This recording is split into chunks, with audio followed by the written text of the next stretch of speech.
Problems అని అంటే bloating దగ్గర నుండి అసిడిటీ ఎక్కువగా వెళ్తున్నాయి. ఆ ప్రాబ్లమ్స్ ఎక్స్ట్రీమ్ గ్యాస్ట్రైటిస్ అవన్నీ కూడా వస్తుంటాయి కదా. దాంతోపాటు కాన్స్టిపేషన్, అంటే ఎప్పుడు పడితే అప్పుడు తింటున్నాము, ఏది పడితే అది తింటున్నాము, ఎక్కడ పడితే అక్కడ తింటున్నాము, ఇవన్నిటికి తోడు స్ట్రెస్, పొల్యూషన్, ఇంకా ఏమైనా కానీ మొత్తం ఓవరాల్గా లైఫ్ స్టైల్ గురించి మాట్లాడితే మనకు న్యాచురోపతిలో ఎలాంటి రెమెడీస్ ఉంటాయి వీటికి? ఎందుకంటే ఒక్కొక్క ప్రాబ్లమే ఉండదు, మల్టిపుల్ ప్రాబ్లమ్స్ ఉంటాయి.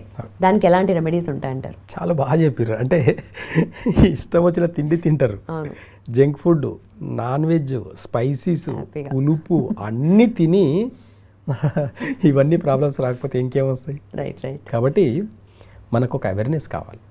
ఎలాంటి అవేర్నెస్ కావాలి? ఏం తింటున్నాం, ఎలాంటి టైంలో తింటున్నాం.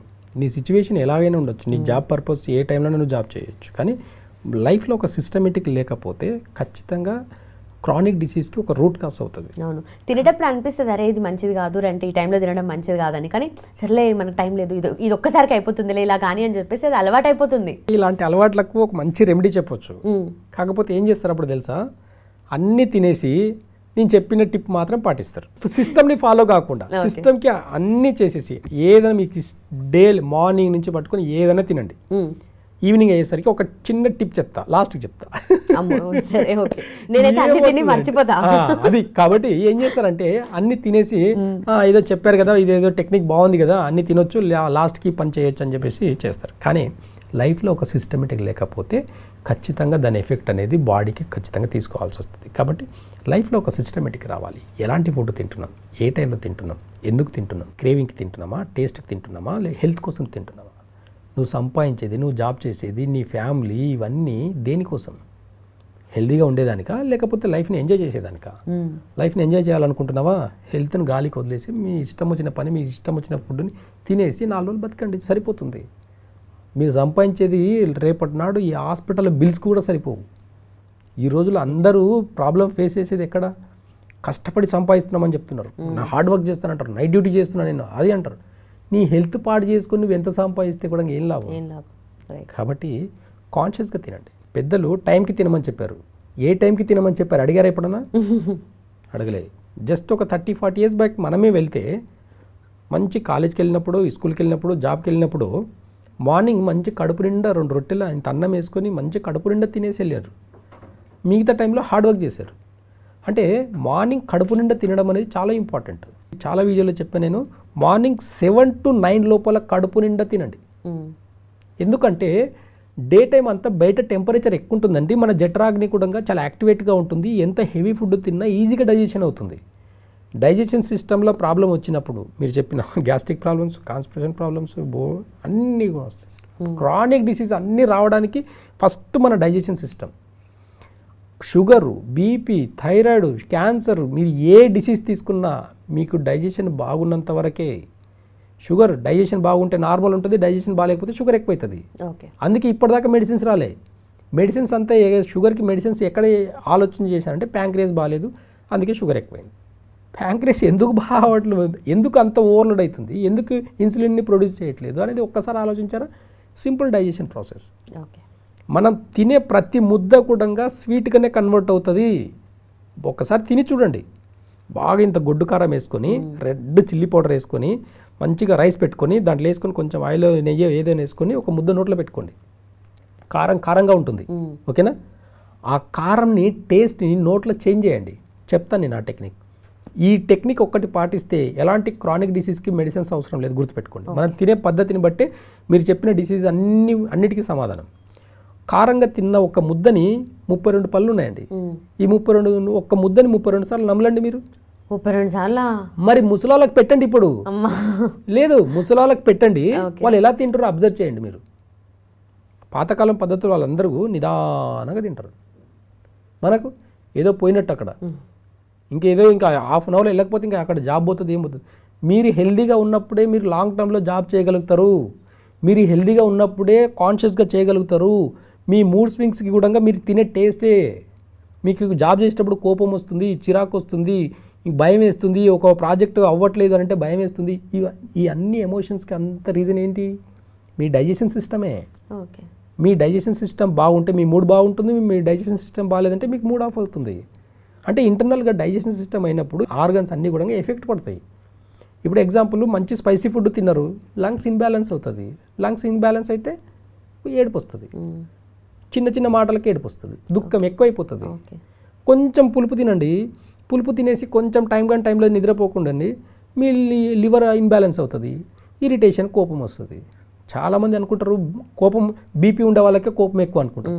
చిన్నపిల్లలు కూడా కోపడతారు కదా, మరి చిన్నపిల్లలు కూడా చిరాకు పడతారు కదా, వాళ్ళకి ఎలాంటి బీపీ ఉండదు. బీపీకి కోపానికి సంబంధం కూడా లేదండి. ఇక్కడ లివర్కి ఆర్గాన్కి సంబంధం. ఇక్కడ ఇలాంటి డైజెషన్ సిస్టమ్ని ఎప్పుడైనా అబ్జర్వ్ చేస్తే మీకు అర్థమవుతుంది. కాబట్టి ఎంత స్పైసీ ఫుడ్ అయినా సరే నమిలి తినండి కొంచెం. కానీ మీరు చెప్పినట్టుగా 32 సార్లు అంటే ప్రాక్టికల్గా ఏదైతుంది సార్? ప్రయత్నం చేసి చూడండి, దాంట్లో ఉన్న టేస్ట్ని ఎంజాయ్ చేయండి. అప్పుడు మీరు తినే కొద్దిగా అయిన ఫుడ్ ఈజీ డైజెషన్ అయింది కాకుండా ఆ కొద్ది ఫుడ్లోనే మీకు కావాల్సిన ప్రోటీన్, విటమిన్స్, మినరల్స్ అన్నీ వస్తాయి. టేస్ట్కి ఇంపార్టెన్స్ ఇస్తే డిసీజ్ తప్పదు, గుర్తుపెట్టుకోండి. మీరు తప్పించుకోలేరు మీరు. కాబట్టి ఇవన్నీ ఇంకా లాస్ట్కి మీరు అడిగినట్టు అన్నీ తినేసి నాకు సెట్ అవ్వాలి సార్ అంటే ఇంకా దయచేసి చెప్తున్నా, ఇది పాటించకూడదు. కాకపోతే ఆప్షనల్గా చెప్తున్నాను, ఇది ఎప్పుడు ఇదే చేయకూడదు. కాకపోతే ఆప్షనల్, ఇంకా తప్పట్లేదు అన్నప్పుడు ఏదో ఫంక్షన్కి వెళ్ళాము, మంచి ఇష్టమైన ఫుడ్ తిన్నాము అని అనుకుంటే తినేసి ఇంటికి వచ్చిన తర్వాత నైట్ వంటాముదం అని ఉంటుంది. ఈ వంటాముదంని ఒక 2 స్పూన్లు ఒక గ్లాస్ వేడి వాటర్లో కలిపేసి తాగేసి పడుకోండి. మీరు మార్నింగ్ స్పైసీ ఫుడ్ తిన్నా, నాన్ వెజ్ తిన్నా, ఆల్కహాల్ తాగినా, ఏ ఫుడ్ తిన్నా, ఏం చేసినా నైట్ డైజెషన్ ప్రాసెస్ స్టార్ట్ అవుతుంది కదా. ఈ ఆయిల్లో ఆ ఫుడ్ మిక్స్ అయినప్పుడు మొత్తం కెమికల్స్, ఎంత హెవీ ఫుడ్, డైట్ ఫుడ్ అంతా తినదంతా కూడా బయటికి ఫ్రీగా మోషన్ అవుతుంది. తినడం ఒక్కటే ఆలోచిస్తారు తప్ప ఫ్రీగా మోషన్కి వెళ్ళేదానికి ఆలోచన చెయ్యరు. అందరూ అంటారు నాకు లేదండి, నేను ఎంత మంచిగా తిన్నా ఫ్రీగా మోషన్ పోతా. దయచేసి చెప్తున్నా, ఒకసారి మోషన్ పోతే హెల్దీ, 2 సార్లు పోయారు అనుకోండి అక్కడ స్టక్ అయినట్టు ఇంటెస్టైన్లో. ఆ స్టక్ అయిన కాసేపు కూడా ఏమవుతుందంటే బాడీ టెంపరేచర్ ఓవర్ హీట్ అవుతుంది. ఇప్పుడు ఎగ్జాంపుల్ చాలాసార్లు చెప్పాను నేను కొన్ని వీడియోస్లో. ఒక నాలా వెళ్తుంది, ఒక కెనాల్ వెళ్తుంది, వాటర్ ఫ్లోటింగ్ ఉందనుకోండి, దాంట్లో ఎంత చెత్త ఉన్నా సరే స్మెల్ రాదు అక్కడ. ఎప్పుడైతే అక్కడ ఒక మోరిలో స్టక్ అవుతుందో, చెత్త అంతా కూడా స్టక్ అయ్యి వాటర్ ఆగిపోతుందో అప్పుడు స్మెల్ స్టార్ట్ అవుతుంది. బయట మనం చూసి ఏం నేర్చుకుంటున్నాము, ఇదే ప్రాసెస్ మన బాడీలో, మన లార్జ్ ఇంటెస్టైన్లో జరిగే ప్రాసెస్లో కూడా, మనం ఫ్రీగా మోషన్కి వెళ్ళే ప్రాసెస్లో కూడా మనం తిన్న హెవీ ఫుడ్ అంతా ఎక్కడి నుంచి పోతుంది, ఎలా పోతుంది అనేది ఆలోచిస్తే సేమ్ ఒక కెనాల్ని ఎగ్జాంపుల్ చెప్పినట్టే. ఎక్కడైనా వాటర్ లాగా స్టక్ అయిపోయితే అది స్మెల్ వస్తుంది. మన ఇంటర్నల్లో కూడా ఒకసారి ఫ్రీగా మోషన్కి వెళ్తే ఏ ప్రాబ్లం ఉండదు. ఎక్కడైనా ఇంకా కొంచెం మిగిలినట్టుంది, మళ్ళీ వచ్చేలాగా ఉంది ఫీలింగ్ అని అంటే ఆ ఆగిపోయిన స్మెల్ అనేది, ఆ ఆగిపోయిన కుళ్ళిపోతుంది అక్కడ. దానివల్ల ఎలాంటి సైడ్ ఎఫెక్ట్స్ వస్తాయనేది ఒక్కసారి అబ్జర్వ్ చేస్తే మీరు అసలు ఆ జంక్ ఫుడ్ జోలికి వెళ్ళరు, ఆ స్పైసీ ఫుడ్ జోలికి వెళ్ళరు, ఏమీ. కాబట్టి ఫ్రీగా ఒక్కసారి కాదండి, ఒక్కసారి ఫ్రీగా మోషన్కి వెళ్తే ఎలాంటి ప్రాబ్లమ్స్ ఉండవు. దట్టు ఇంకా చాలా అంటే నేచర్లో కరెక్ట్గా ప్రాసెస్ అంటే ఇండియన్ టాయిలెట్ అనేది చాలా కంఫర్టబుల్. ఇప్పుడు వెస్టర్న్ స్టైల్ అంతా వచ్చేసరికి ఏమవుతుందంటే ఇంటెస్టైన్ మీద ప్రెషర్ పడట్లేదు, అందుకే 2 times 3 times వెళ్ళాల్సి వస్తుంది. లేదంటే మొత్తానికి రాదు, 2 days వరకు రాదు. ఇలాంటి ప్రాబ్లం ఎప్పుడైతే ఫేస్ చేస్తారో ఖచ్చితంగా మీరు చెప్పిన problems, constipation problem, mood swings problems, digestion problem, ఇవన్నీ గ్యాస్ట్రిక్ ప్రాబ్లమ్స్ ఇవన్నీ వస్తాయి. అల్సర్స్, ఇంటెస్టైన్ క్యాన్సర్స్ ఎందుకు వస్తున్నాయి చెప్పండి? పెద్ద పేగులో క్యాన్సర్ ఎందుకు వస్తుంది? ఇప్పుడు నేను చెప్పినట్టే కెనాల్లో ఎక్కడైతే వాటర్ సోర్స్ ఆగిపోతుందో అక్కడ ఒక పుండులాగా పడుతుంది, ఇంటెస్టైన్లో పుండులాగా పడుతుంది. మనం తిన్న స్పైసీ ఫుడ్, మిల్క్ ప్రోడక్ట్స్ వల్ల కూడా క్యాన్సర్స్ వస్తాయి. ఇప్పుడున్న మార్కెట్లో ఉన్నది మిల్కా కాదండి అసలు. కాబట్టి అవగాహన వల్లనే మనకు ప్రాబ్లమ్స్ ఫేస్ చేస్తున్నాము. ఈ అవగాహన ఎప్పుడైతే మనకు వస్తుందో ఆటోమేటిక్గా మనము హెల్తీగా ఉండేదానికి ఆప్షన్. కాబట్టి ఎంత ఫుడ్ తిన్నా, అంటే జంక్ ఫుడ్ తిన్నా, ఎలాంటి ఫుడ్ తిన్నా ఒక 2 స్పూన్ల ఆమ్లం కలుపుకొని తాగితే మొత్తం ఇంటెస్టైన్ మొత్తం వాష్ అవుతుంది. ఇంటర్నల్ ఆర్గన్స్ అన్నీ కూడా చాలా యాక్టివ్గా పనిచేస్తాయి. కాబట్టి ఇలాంటి చిన్న చిన్న రెమెడీస్ని వాడి ఒక టైం టేబుల్ని సెట్ చేసుకోండి.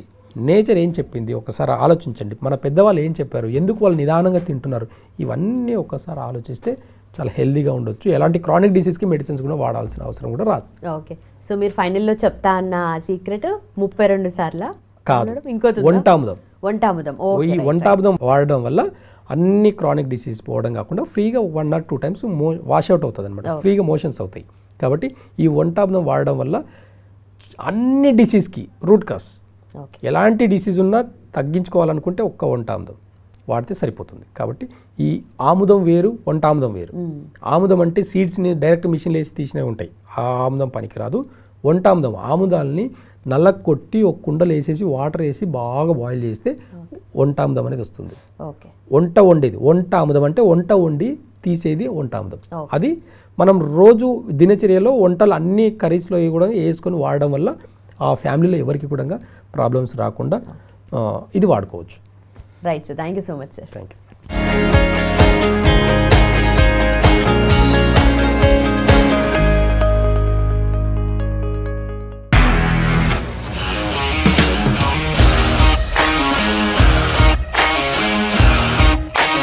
ఇండస్ట్రీలో కమిట్మెంట్ ఇష్యూస్ వస్తే నీకు కూడా వచ్చినట్టు? మార్నింగ్ తీసుకెళ్ళానంటే కొట్టి పడేసాడు.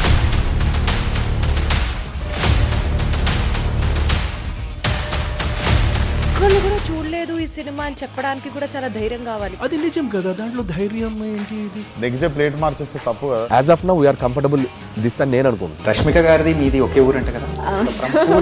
నీకు కోపం వచ్చిందంటే బాగా తిట్టేత్తరా? తిట్టేద్దామండి. నిజంగా గేమ్ ని ఎలా చేంజ్ చేయగలిగారు? ఏపీఎస్ఎఫ్సి వాళ్ళకి 6 నెలల్లో నేను 6 లక్షలు కట్టా. బిజినెస్ చేయాలనుకుంటే it is as difficult as riding a tiger.